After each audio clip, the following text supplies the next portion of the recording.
Eliminating problem dog behaviors, jumping and roaming. Every dog owner must eventually deal with some unwanted behaviors on the part of their four-legged companions. Some of the most frequently encountered training problems with puppies and dogs alike are jumping on people and performing those amazing feats of escape. Jumping up on people. Jumping up on people can be a cute trick for puppies, but it quickly becomes a problem behavior as the dog gets older, larger and heavier. A very heavy dog can easily knock a child or even a small adult of his or her feet, so jumping on people can be a dangerous problem as well as an annoying one. The reason puppies and older dogs jump on people is obvious: they are excited and happy to see them. Many people are reluctant to discourage this exuberant behavior, but it is important to redirect that happiness and energy in other ways. Many well-meaning owners, family members and friends inadvertently encourage this jumping up behavior by picking the puppy up, kissing it or otherwise providing encouragement. This type of inconsistency is anathema to proper dog training, and in order for the dog to be trained not to jump, every member of the family must recognize and accept the importance of the training. If one member of the family allows the dog to jump up while other family members do not, the dog will understandably become confused and frustrated. The training must be firm, kind and consistent in order to be effective. One way to redirect the dog's happiness and excitedness from jumping is to teach him to lift his paw when greeting you.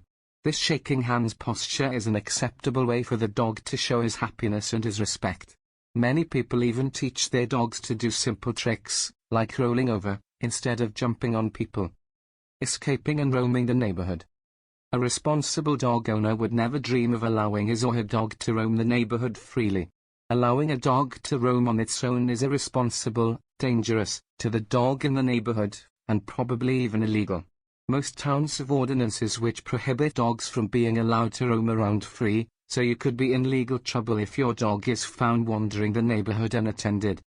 Of course, sometimes that wandering dog is not the owner's idea, and many dogs perform amazing feats of escape when left on their own. The temptations for unattended dogs are many, including passing bicycles, joggers, children, cats and other dogs.